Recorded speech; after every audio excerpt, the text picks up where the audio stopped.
borrow, great poet steal. I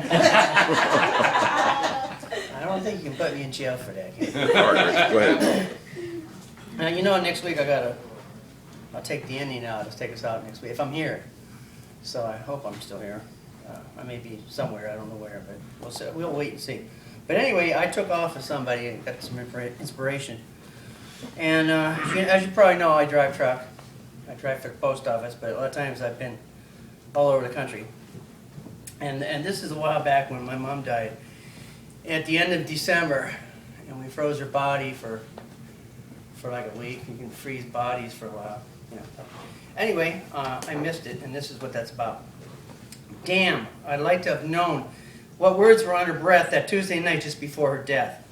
I decided one more trip across the Midwest would give me $2,800 for the week. I had just gotten Mom into hospice. Now she'd have the dignity of being surrounded by family and friends at the independent care facility while preparing for death.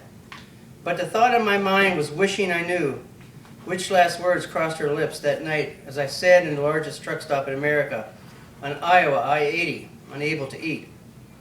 Would she have cussed me out, as my friend has said she was accustomed to do whenever I was out of town, because of unpaid debts I owed, or the Oxycontin I stole, or the choice of women I preferred?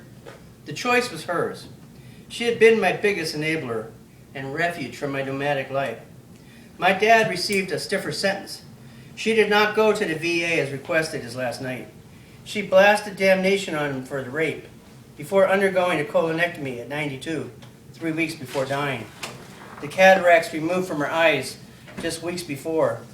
The cancer had progressed to her throat, making every word unintelligible and scratchy.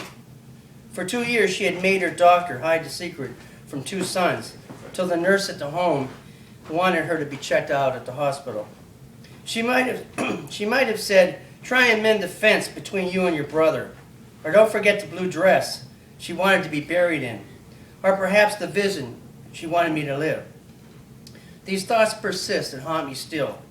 And being her closest child, it may not have been in my best interest when I decided to take that last relay of mail out west, just for stinking money.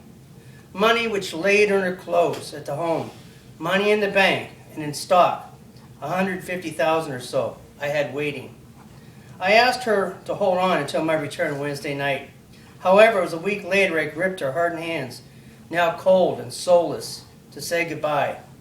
In the eulogy, I implied the debt I could never pay had been forgiven. My sponsor tells me to live right and her spirit will abide close by. While I've spent some of the money wisely, some I downright treated disrespectfully. And that's why I'm often laying flowers at her grave, to gain her blessings and soften the unrest that just maybe only the living have to forget. The end. Whoa.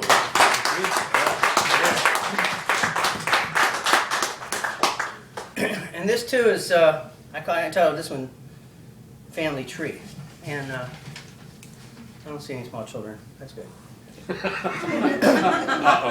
Well, my daughter's 30 and she told me there's certain things I can't send her, so I thought she was grown up, but apparently she's still my daughter. That's what my friends tell me. I said, okay. The alarm sounded too early. Mom had told me I'd be getting up at 3 a.m. to go with Dad on his milk route. She had made it sound so exciting going to work with Dad in the summer while she cooked eggs and made toast. She took us to the dairy so she could have the car for the day. Without her, Dad was like an invalid. We survived the hard times because she knew how to stretch a dollar. The fact that Dad always played the numbers and smoked 2.5 packs of Winston every day put a stench up her nose. She often told me to go rub his back in the tub and put cocoa butter on his legs since he was diabetic. The work was outdoorsy, peddling dairy products. It exposed me to the countryside and parts of the city I seldom saw unless I went bicycling. I began by shoveling ice onto the milk crates. At each stop, I ran up to the house looking for the milk box, Dad asking if there was any kind of a note for extras. Sometimes it would call for a chat or petting a dog. Our occasional break came at a diner or country tavern where Dad would have several beers. It was about the only time I saw humor and a carefree attitude exhibited. Otherwise, he secluded himself from me, only talking across the fence to neighbors, at a bar, or in the bedroom. Mom insisted I ask him questions about World War II in which he served as a medic, or about farming to get him to open up. He had enlisted early, lying about his age. On the voyage across the ocean, 2 torpedoes went under the ship when a wave lifted them up. Another time in the Mediterranean, his ship was bombed while he was on leave.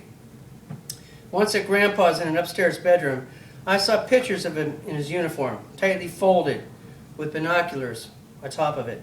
A shoebox contained letters he had written a sister, whom he abused in an incestuous relationship for years. Only later did I learn of this and how she had hid in a hayloft in the barn. Mixed in was a photograph of Cecil, his brother, who had died in the Battle of the Bulge. Dad had a superstition Cecil was going to die that day because he had just lost a ring Dad had given him. To my utter amazement, just as my grandparents had told me, the resemblance was unbelievable, right down to the waves in my hair. You could almost swear he had been reincarnated inside me at 18. In addition, at age 12, Dad had lost his mother in a house fire. Of course, this was all overshadowed by a controlling and violent temperament that unleashed itself against anyone in its way. As children, we kids never knew how severe our beatings with a belt on our bare behinds would be. We often accused and blamed each other of the cause. It seemed our families always fought. As we grew older, we learned to fight back. Right after college in the Midwest, my brother left for California to get away. He had been tied to a pipe in the basement and beaten with a hose and belt for setting the bed in their bedroom on fire as a child. My mother, always a spinster, ate less on summer vacations and when we went to visit Dad's war buddies. She would never deprive her children so they could have full bellies. One time we received a call from a woman asking if my mom wanted Dad because the woman was involved in an affair at a jewelry store where my dad had been a manager. I wasn't sure what it all meant at the time, but I could see my mom was holding back emotion. There were things in life my mom said just should not be spoken about. I didn't know what this meant, privately or in public. I saw this reluctance demonstrated later in my life when I wanted to go looking into the whereabouts of my son in foster care at a voting booth, although she was a lot more vocal about the faults from my failure in my marriage. I don't think Dad really appreciated Mom until he went into a home, and Mom felt the sense of relief for not looking after him. At some time, I suppose either of my parents may have shared together how loved and invaluable each was to the other. Nevertheless, I haven't any evidence to neither confirm or deny it. The end. Yeah. Yeah. Will you read just one more? Okay. All right. This is entitled Restitution. Odd how Mama, a name you never liked, kept secrets from us even before we knew of the cancer, not telling us for whatever reason the truth of how the other was doing, whether because she was too ashamed to admit it or just striding both sides of the fence. However, it kept us both distant. I suppose she might have laid awake some nights thinking or waiting for a change. We didn't possess each other's cell numbers or try calling routinely. I was hardly ever home, out working somewhere in a labor dispute, or driving a truck, or just trying my luck at a job in Pittsburgh or Cleveland, while you followed Manifest Destiny out to the West Coast. Mom always reserved a room in the back for when I wandered in like a stray, or the times either one of my legs was in a cast. The last cost me a job, $2,000 a week in LA, and a botched surgery in Mission Viejo by a Mexican doctor who just wanted paid. Sometimes I would pick up the second phone to listen if I happened to be home and hear your war stories of in-laws and teaching middle school. You were the ones searching into the past and keeping close tabs on relatives as long as Mother was alive. You could use a computer to build a collage of family photos dating back to the farm our Mom was raised on, where we used to pick chestnuts, scream at the barn, getting an echo, and throw stones at the bats. Everything seemed so idyllic and tranquil. Even here, Mom claimed she was robbed and shortchanged by her brother of inheritance from the sale of the farm, which eventually was traded for coal. It's still denied to this day that she was shortchanged by her brother and the family. This was also the oil stock, which was as much an investment from the livestock of chickens, hogs, and cows that I imagine the hours of labor which Mom and her sister and brother put in every day.